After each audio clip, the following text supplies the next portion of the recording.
So good afternoon, everybody. This is Asit Beeson from London. I'm introducing you TuningBill. So what's TuningBill? TuningBill is an AI-enabled digital banking as a service platform that serves those importers and exporters that are underserved by traditional banks. I myself come from a business family background with export business out of India. However, I worked in banking for almost 20 plus years, first in New York and then in London. And what I found is that not much had changed when it comes to the financial services to these small importers and exporters. As you know, large corporates, whether they're importers or exporters and playing in the global market, are served by their local banks.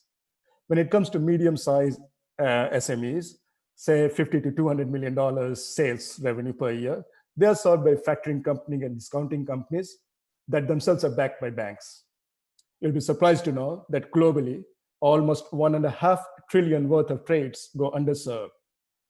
And most of these underserved trades are between two importers and exporters who are into two different geographies, served by two different banks in their local market.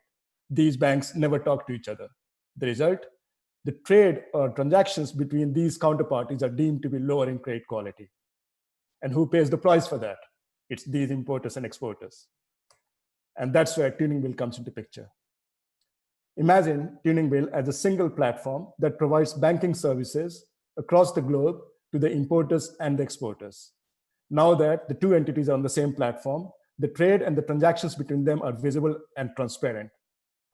And since our model is that we always serve the importers on the developed market and exporters in the developing market, we fund the transactions in the developed market where the cost of financing or funding is lower.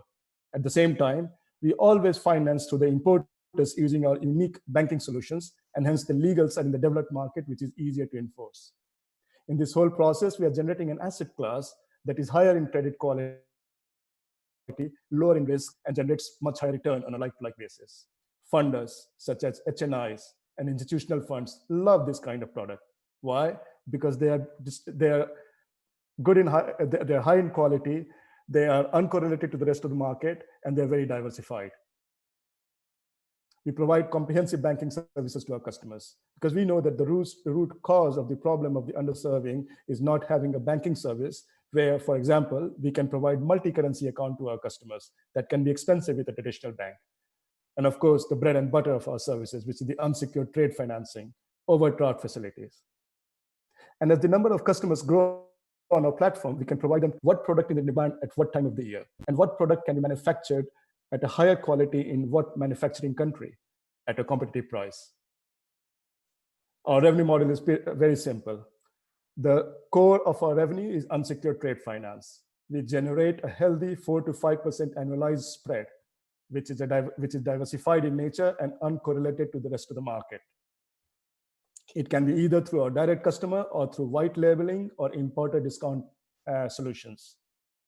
We charge a small banking fee, accounts in multiple currencies, plus for FX services. And as I mentioned earlier, when the number of customers go on the platform, we'll sell subscription-based trade analytics to our customers. We are competing with factoring, discounting, and peer-to-peer companies, as well as traditional bank. But unlike all of these companies, which are very domestic in nature and serving domestic customers, whether it is exporter or the importer, we are truly global. We are a digital platform, and hence we can distribute our product on mobile. It's very cheap to cost, cheap to scale our product and distribute our product in the global market. And since we are digital in nature, we are 24/7, and our servicing cost is cheaper as well.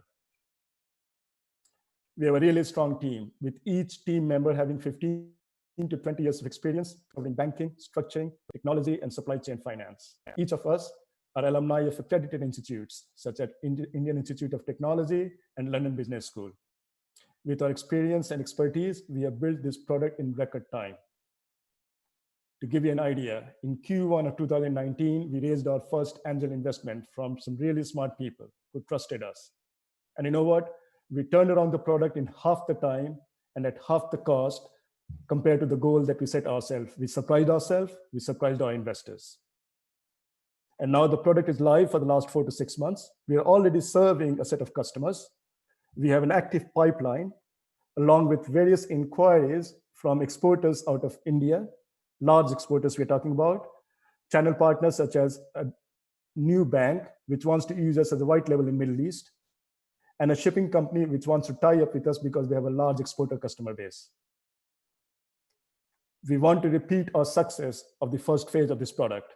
And that's why we are trying to raise 1.5 million of seed money, which is double the actual cash that we need to bring our company to a break-even level in 1 year's time with 600K forward-looking revenue and the lending book size of 15 million. We'll use the cash to scale the product and acquire customers, hire some credit and tech staff, and quite a lot of money will be put aside as default fund or unspent capital. By the end of year 2, now that we are setting our foot in America, we expect that half of the revenue will be coming from America. Half of the money, that seed money that we are looking for, is already committed with a lead investor in place. So I really look forward to talk to some of you guys to bring you along on our exciting journey. Thank you very much, and let's connect.